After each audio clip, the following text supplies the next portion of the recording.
Hi, I'm Ed Kelley, editor of the Oklahoman. Football season is right here, right now, and we at the Oklahoman and newsok.com have special coverage this Sunday that I guarantee will put you in the football mood. It's our annual football section, which we've been planning for months. Besides usual stories, columns, schedules, and predictions, this year's section, to me, is extra special for three reasons. First, befitting the centennial theme of Game of Our Century, we go back in time with classic black and white portraits of stars, both past and present, like this great photo of my favorite Sooner of all time, Joe Washington. Why and how do we do it? Let's listen to my colleague, Nate Billings, explain. Hi, my name is Nate Billings. I'm a photographer for the Oklahoman. This is for the Oklahoman's 2007 football preview section, and every year we have a different theme or a different style that we use for the football section. And so this year the theme is all about history. We have our 100 greatest players for Oklahoma and Oklahoma State, and so we decided to this year go a little bit kind of back in time and use a little bit older style look and an older style camera to get the photographs we're going to be using for this year's section. Well, this camera right here is it's a 4x5 camera. This one's made by Sinar. This one's from the late 1960s, and this is actually a camera that my father used. He's a professional photographer. And the camera, it's different than your typical 35mm camera or your 35mm camera that takes a digital photograph, in that it produces these very large negatives.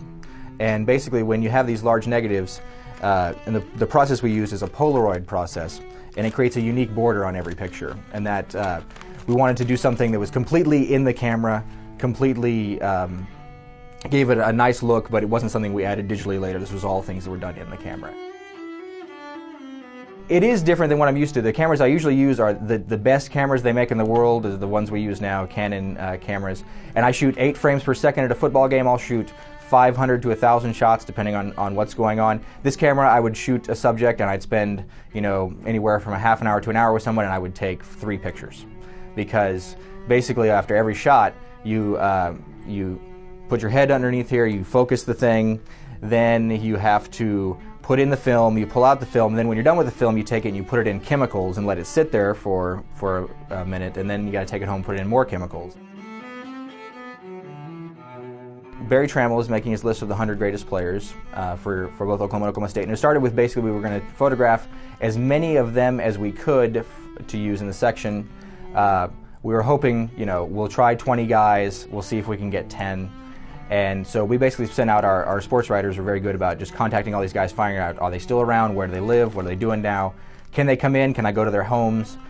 So that's pretty much how they chose. We kind of came up with a list of the people in the sports department, and then the sports writers were great about trying to go out and find all these guys for us. Good stuff, huh? For more from Nate Billings, stay on this site for the entire interview with him.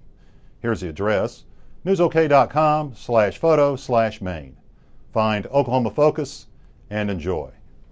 2 other reasons to get into the football section. We'll give you a list of the top 100 players in football history at both OU and OSU.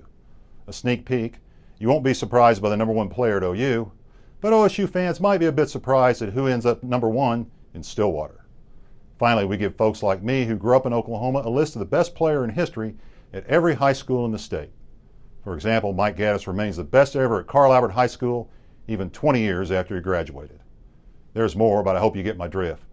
Believe me, if you're a football fan, what you see Sunday in the Oklahoman and on newsok.com will be to your liking.